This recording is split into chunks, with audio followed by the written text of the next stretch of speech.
only on Bloomberg Quint.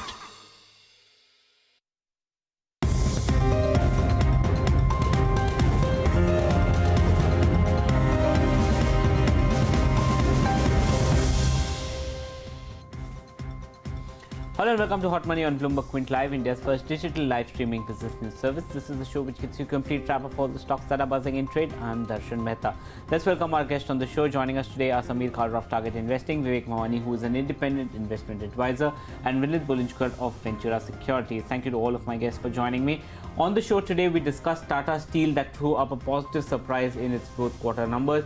We asked our analyst whether it will indicate a positive trend for the steel industry going ahead. Piramal Enterprises reported a deterioration as far as its asset quality for the fourth quarter is concerned. We asked our analyst whether this is any cause of concern and the problems in the real estate sector are any problems for Piramal. Sterlite Tech has been an underperformer in the recent times. Its fourth quarter earnings were as well as guidance was a disappointment. We ask our analyst friends what they believe should happen and what's the way ahead. And finally, we ask our analyst on one stock that seems to have impressed them as far as this earnings season is concerned. So we'll start with the first stock, and that is Tata Steel. Came out with decent set of numbers. The guidance was good. The European business did well in trade. Today also trading up by almost 1%. It opened down in trade today, but seems to have recovered. So Vinit, I'll start with you. What did you make of Tata Steel's earnings? If you saw what happened on Friday, all the steel stocks moved up, be it a SAIL or a JSPL. Is there a rub-off effect on Tata Steel's numbers on them? And do you genuinely feel that the numbers were good enough for any kind of someone taking position in the counter? So I think the numbers were better than estimates because the estimates were very bleak. But I believe that the story is not out of the woods yet, because in Europe there was a lot of one-offs which were there which will not be coming. So the EBITDA per ton would be substantially lower than the $94 per ton that they've reported. So we'll see the numbers come off. Also in India, or the domestic story, what we are looking at is that the Indian auto segment is not really picked up. So I think there will be a little bit of concerns on volume growth out there. Having said that, they have been able to pass through a price hike which they negotiate every 6 months. So we will see better realizations. And with the JV of Thyssen Group also coming under question, uncertainty around that. So I don't think that there is too much upside in the stock as of current levels. So I think I will just let it go. Okay, but is this the same view that you share on the entire steel industry, given the fact that, Tata Steel obviously has a lot of international operations, but the focus now on the domestic side, is the problem there for the other steel companies also? No, see, what was encouraging of the results was that the volume growth was much better than what people were expecting. And if that is a cue, then you are looking at steel players with capacity.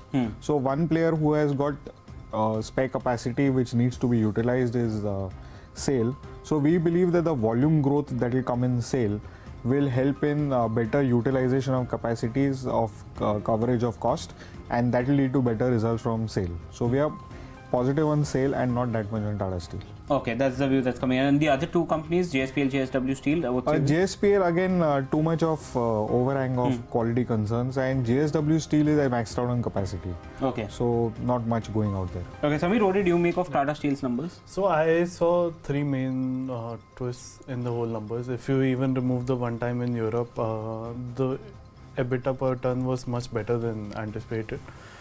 Second, if you see the debt reduction plan is being implemented now, and FY20, if they have a plan of $1 billion to be reduced, that will really help the European numbers to come back, because that's where the majority of debt is still hanging.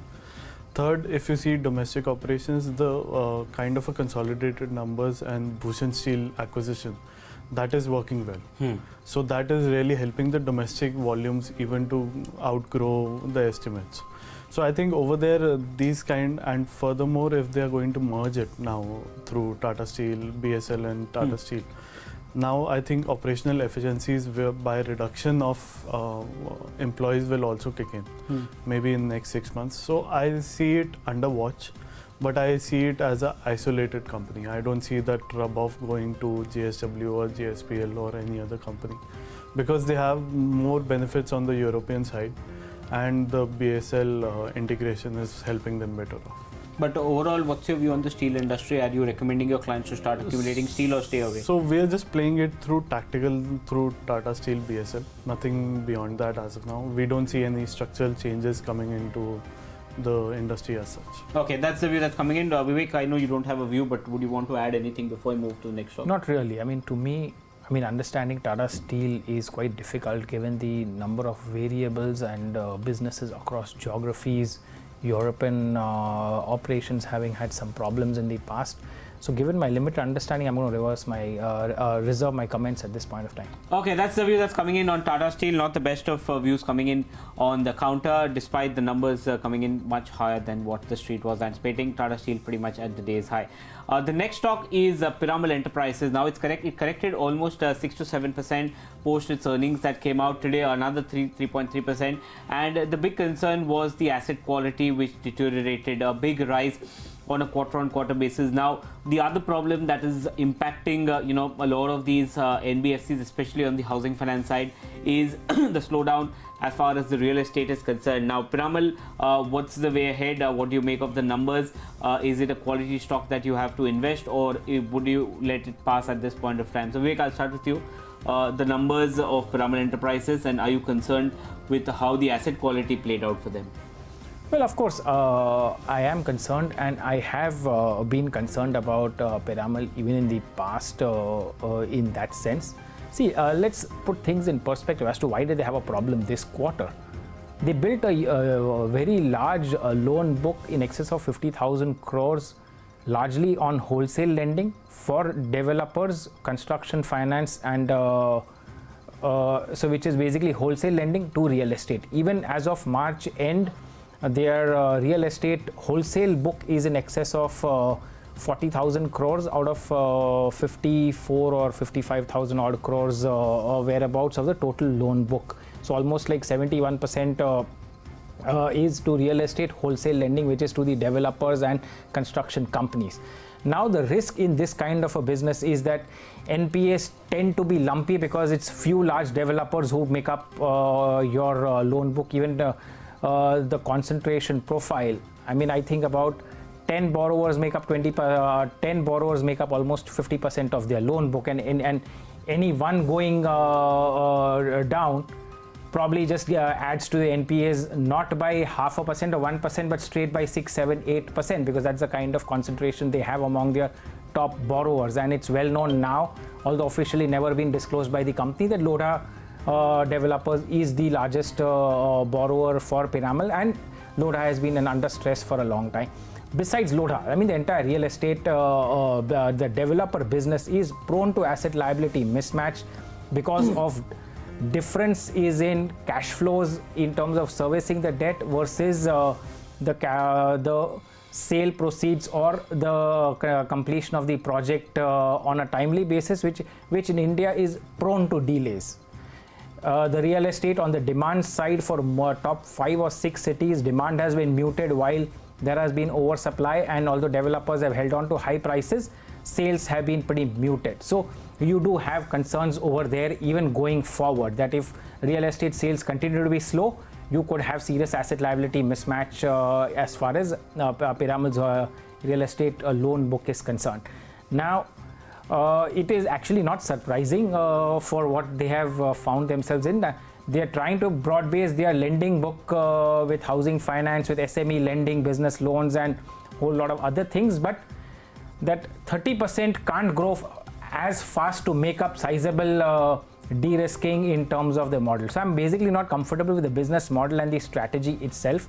Not that the valuations are attractive, that why I would want to look at it. In fact, in the NBFC space itself, there are some better interesting plays, which later in the show I've got 2 other stocks to talk about in the NBFCs.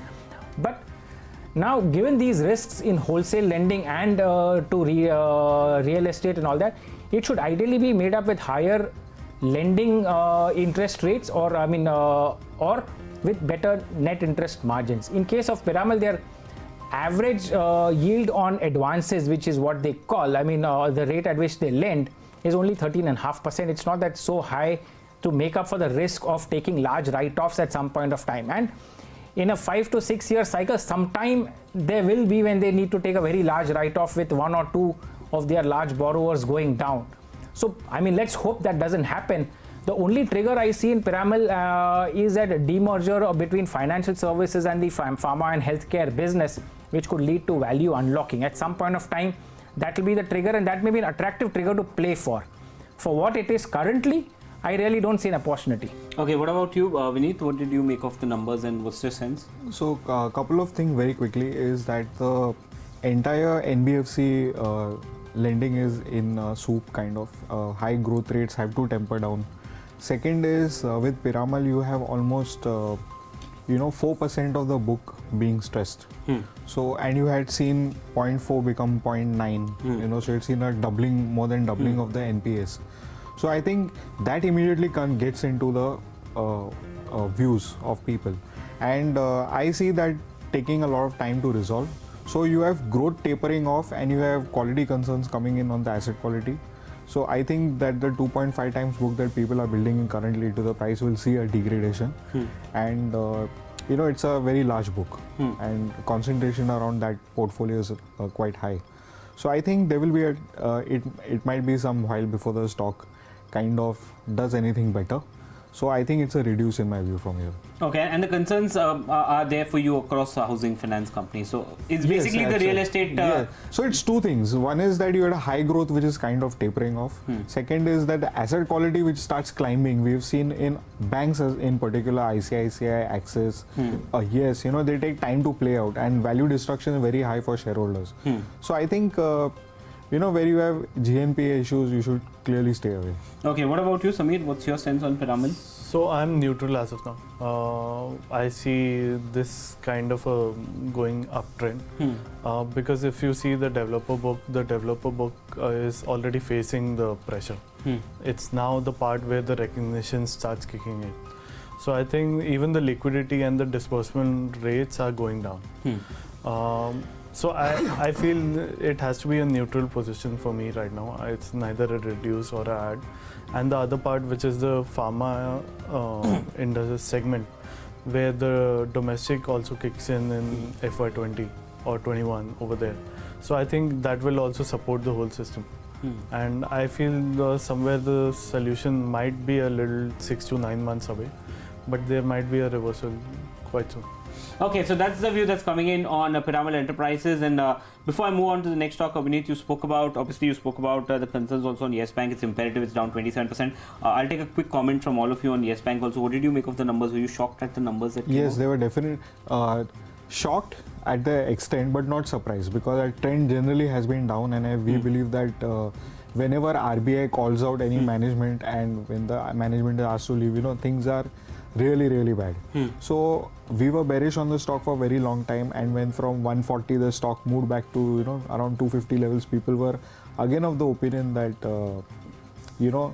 things look better, and so we stand kind of exonerated, because bad apples don't turn good very soon. Okay, what about you, Sameer? You just a sense on what did you make of So Yes Bank? we've been a buyer at 190. We're still a buyer. You all bought today also? Yeah. Okay. So today also, because see the whole overhang of again that there were a lot of worms in the bank. Now when they're coming out, this kind of takes the implementation. I was positively surprised because I didn't expect them to start recognizing in such a big way so quickly. Now if they're doing it, I think the benefit of doubt, maybe another couple of quarters, it takes a while to come back on the recognition place. But I think it's a place to bet on. Okay, Vivek, very quickly, were you surprised at the numbers that came out, and will Ranveer be able to turn the bank around? Well, he may. The hope is that he will turn around. I mean, he better do it. There's little choice in that sense. But I was quite honestly not really surprised about the extent of write-offs. Just to add to what Vinit mentioned, the stress was always there. It was only about recognition. So whether it's a Piramal or a Yes Bank, and even in case of Yes Bank, I mean, one was always surprised over the last 10 years as to how did Yes Bank report such low net NPAs. Well, we know they were being hidden somewhere, and now it's coming out, and it's got blessings of the RBI which has almost forced it to do it. And the events, the way they have played out over the last 6 months, I mean, I think it is being done by the directions of RBI. RBI pretty well knew what was inside, all the rot which was there, and RBI wants the rot to get cleaned up. Now the key thing is the rot accumulated over 10 years doesn't get cleaned up in one quarter. The new CEO Ravneet Gill has been there for less than 2 months now, from 1st March to 25th or 26th April. I don't think 2 months is enough to recognize every bad asset, every bad loan, and so probably they have just started. My sense is this process could go on for another at least 2 to 4 quarters. 4 quarters on the outside. Hopefully, it could take even longer, because if we look at what happened in ICICI or what happened in Axis, it took them several years, almost 3 to 4 years for them to clean up. Let's not even talk of PSU banks, where the cleanup process has taken excess of 5 years. So to think that Yes Bank will get done in 1 quarter, I think it's being a bit too optimistic. Okay, that's the view that's coming in on Yes Bank. Let's move on to the next stock, and that is Sterlite Technologies. I think the stock has been discussed earlier also, but there seems to be something that's ailing the counter. Let's see what it's doing today. Today, another 3% down. Pull up the 3-month, 6-month, 9-month, and 12-month. Yeah, it's lost half of its value, at least in the last. Last 12 months, and quarter of its value in the last 3 months. So there is something that's definitely gone wrong for Sterlite Tech. Samir, I'll start with you. Yeah. What went wrong with Sterlite Tech? So I think the trigger was the China, reduction of prices by 30 to 40%. Then even FinSAR and the US related, which are the major players in the manufacturing end, even they downgraded their guidance a month back.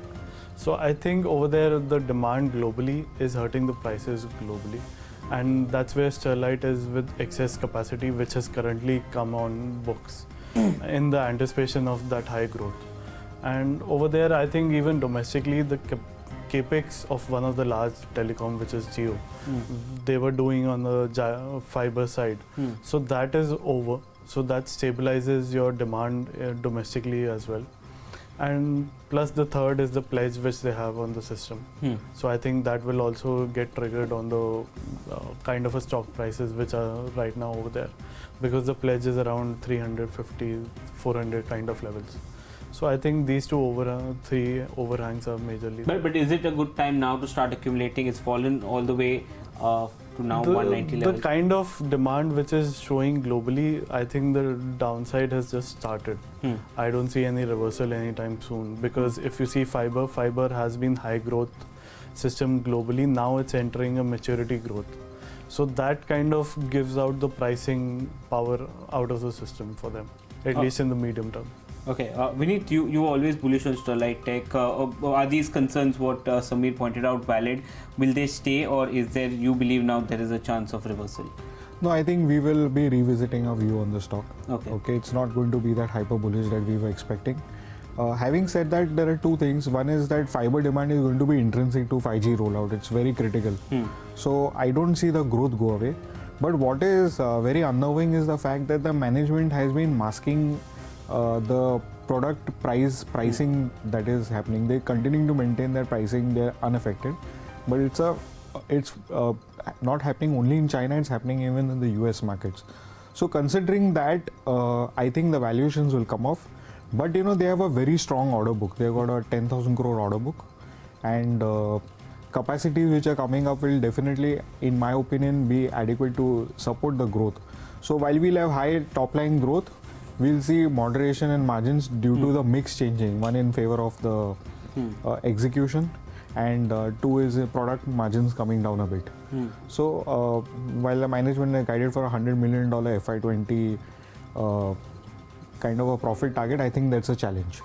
So it's at 11-12 times now.